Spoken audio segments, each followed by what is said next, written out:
अस्सलाम वालेकुम दोस्तों, क्या हाल है। उम्मीद करता हूँ सब लोग खैर आफियत से होंगे। तो जी dear aspirants of inspector inland revenue, आज का जो हमारा टॉपिक होगा वो है मिनिमम टैक्स के बारे में कि मिनिमम टैक्स क्या होता है, इसकी लॉ में क्या कैलकुलेशन की जाती है और इसके बारे में आपने क्या चीज़ें याद रखनी है।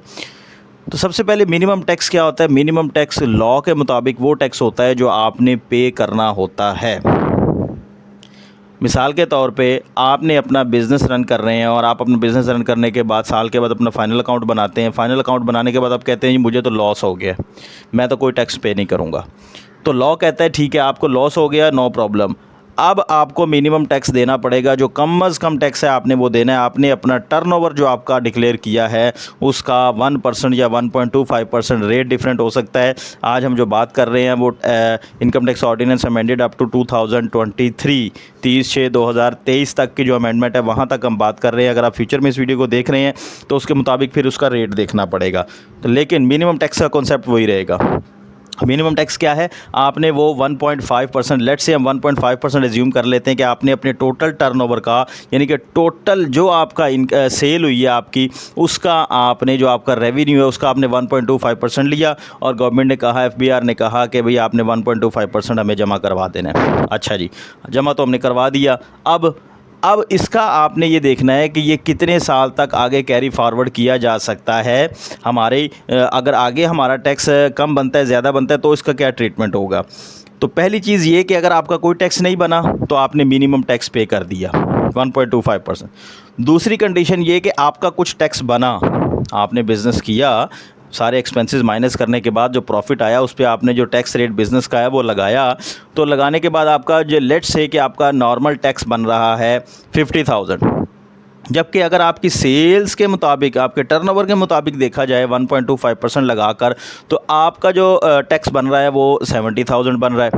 तो अब कौन सा टैक्स आपने पे करना है। तो जो मिनिमम टैक्स बन रहा है टर्नओवर के मुताबिक वो आपका बन रहा है 70,000, और जो आपका नॉर्मल टैक्स बन रहा है आपकी कैलकुलेशन के मुताबिक, अगर आपने कैलकुलेशन ठीक की है तो सारी डिडक्शंस आपने लॉ के मुताबिक क्लेम की हैं, तो आपका जो टैक्स बन रहा है वो 50,000 बन रहा है। तो आप कौन सा टैक्स आपने पे कर रहे हैं, आपने 70,000 पे करना है। ठीक है जी, 70,000 हमने पे कर दिया, बात ख़त्म हो गई। अगले साल फिर आपने जब अपना बिज़नेस चलाया, बिज़नेस चलाने के बाद आपने सारी कैलकुलेशन की और आपका प्रॉफिट बन गया जिस पर आपने टैक्स लगाया, तो वो टैक्स आपका बन गया 70,000।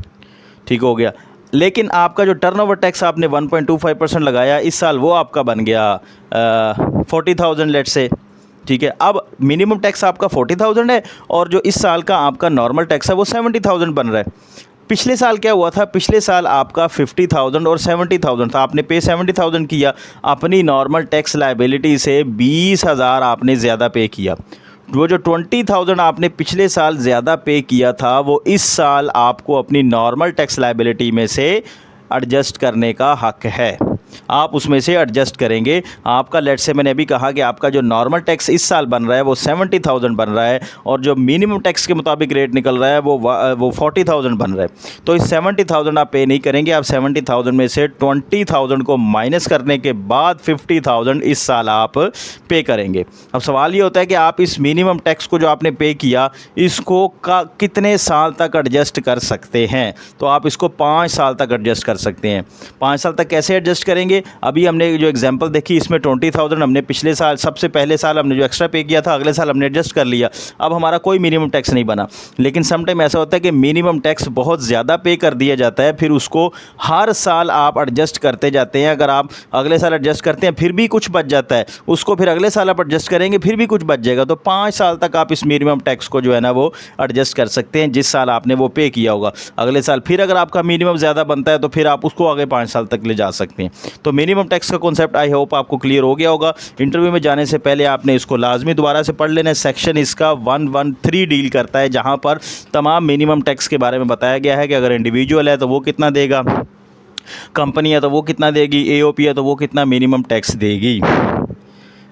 ठीक हो गया। ये आज का एक छोटा सा टॉपिक था। वीडियो अच्छी लगी तो वीडियो को लाइक और शेयर ज़रूर कर दीजिएगा। चैनल पर अगर नए हैं तो चैनल को सब्सक्राइब जरूर कर लीजिएगा, क्योंकि इस तरह के टैक्स से छोटी छोटी इन्फॉर्मेशन जो है ना वो मैं आप तक लेकर आता रहता हूँ।